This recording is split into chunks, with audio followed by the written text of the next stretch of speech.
Hey, what's up, guys? It's me, Tato, back again with the recipes that make you wanna cook. On today's video, we are making these flaky and gorgeous empanadas. Stay tuned.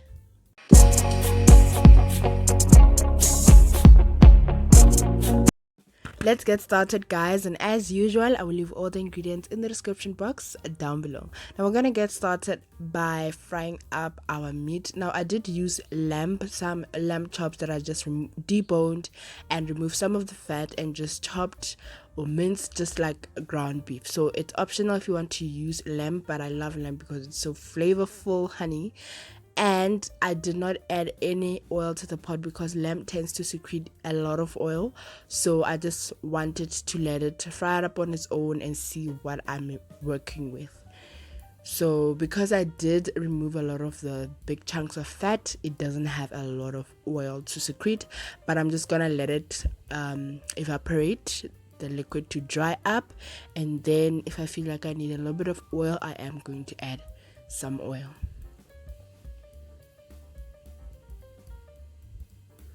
Alright, now that my water has evaporated, I am going to go ahead and add a little bit of oil because as you can see there's not much to work with, but a little goes a long way. Go ahead and add your chopped onion and saute that for another 2 to 3 minutes.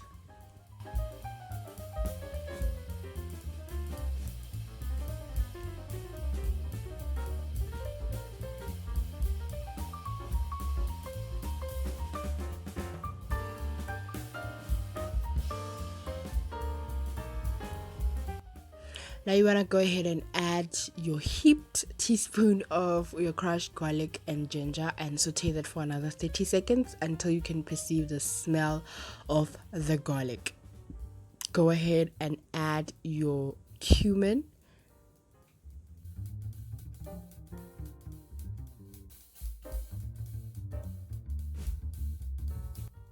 and some ground coriander. Now, I made this choice of spices because I was kind of going, when you were young and you walked into an Indian shop and this bursts of spices that hit you. Honey, that is what I was going for, okay? That pastry Indian smell, that is what I was really going for. I did go ahead and add some rosemary and thyme. You know the drill right now. You know it. And we're going to go ahead and cook those up for about 3 to 5 minutes. Guys, the smell that's going to hit you right now. So that is what I was going for. I was just going through down memory lane, walking to that Indian shop, going to buy those samosas, and there were these pastries that I used to like. I don't know what they called, but they call them like moon something something. I don't remember, but they taste just like empanadas. And you wanna go ahead and add your chili, beef cube, and some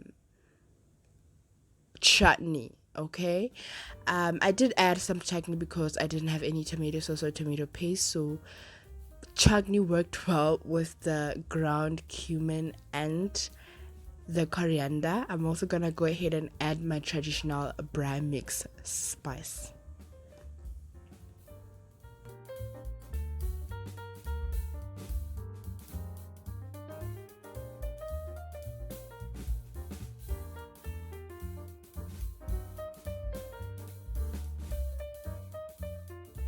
After sauteing that for about 5 minutes, you're gonna go ahead and add just a little bit of water. Now, because we don't want a lot of liquid in our filling, we're going to add a little bit of water, and you want to go ahead and simmer that for another 20 minutes until the meat is very, very tender and not tough, because it's going to be covered in pastry. We want it to melt in your mouth. Go ahead and close your pot and simmer away for 20 minutes on low heat. Just keep checking if you need to add a little bit more of water.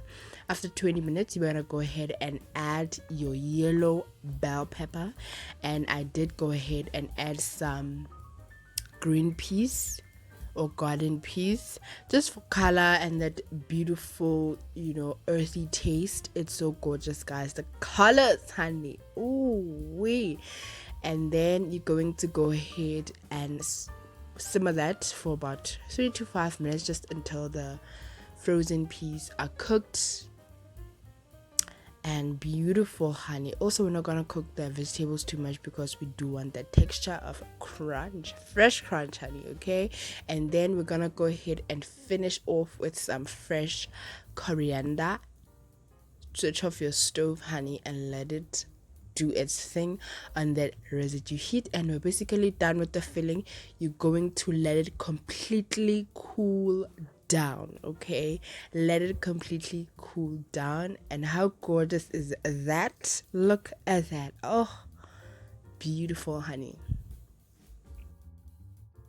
All right, now that our meat filling is cooling down, we're gonna go ahead and make our own pastry, honey. Yes, in a bowl, you're gonna add 3 cups of flour. You're gonna add 1 tablespoon of sugar and a teaspoon of salt. Now, because I am using salted butter, that is why I only added a teaspoon of salt.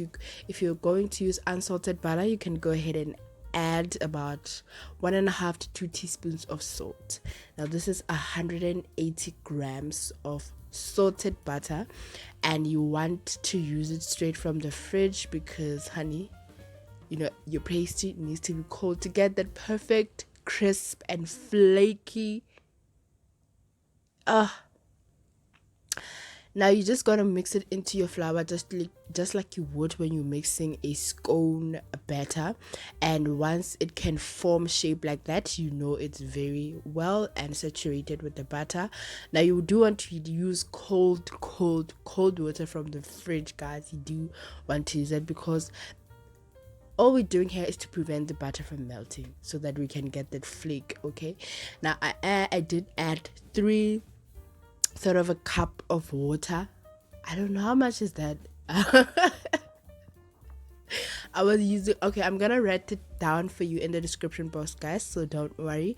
But I did add about 3/4 cups of cold refrigerated water. Now I'm just gonna mix my dough together until it comes together. It smells so good, it's very soft, and you want to mix it until your bowl is clean or your countertop is clean and it looks something like this.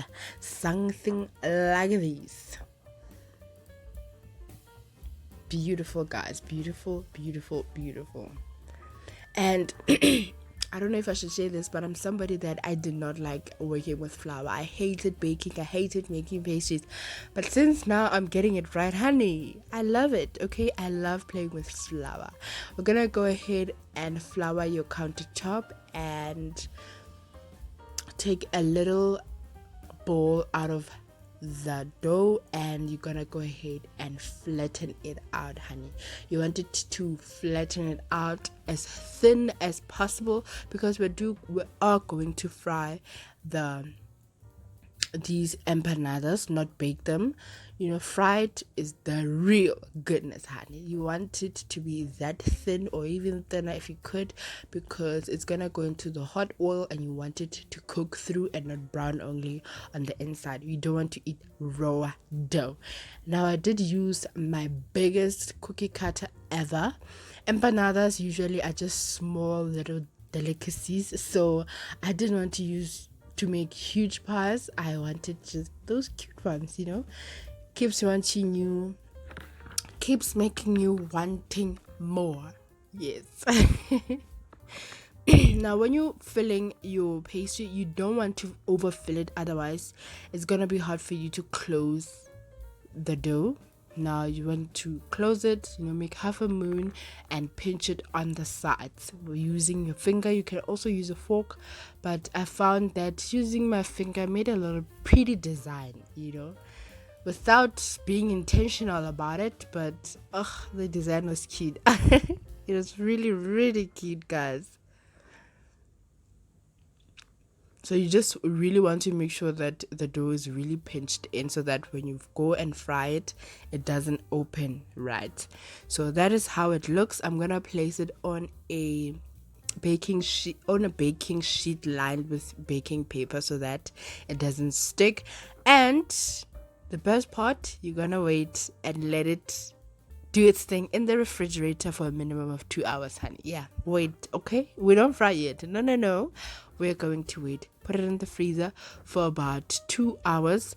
I did go ahead and place it in the fridge for overnight because, guys, living with an anxiety, one moment you're up and happy, the next moment it's just downhill. Okay, now this is the next day. You're gonna add some oil into your pan or pot, whatever that you can use, or deep fryer, and you're gonna let it come to temperature. That is our empanadas, all cold and a little bit frozen, and we're gonna go ahead and fry them from straight from the refrigerator. Don't let them what is that word, defrost, because it's just gonna be a mess. Okay, honey, trust me. Now you wanna go ahead and fry on medium high heat, not high heat, because you don't want your empanadas to brown on the outside and not cook thoroughly on the inside, especially if your dough, you roll it out a little bit thicker. So just be patient. And yeah, my stove goes about until a 6, so I put it on a 4, and on a 4 and a 5, no, yes, on a 5, so that it really cooks down slowly and nicely until golden brown. And these are really cooked to make, guys. Once you've made everything, frying is the easiest thing. It's really, really quick. And honey, the results, ooh wee. So you can get about 12 to 15 of this, with the dough recipe. I think, yes, about 12 to 15 at most. If you're doing like mini ones, you can absolutely get more of these. So yeah, they're absolutely gorgeous.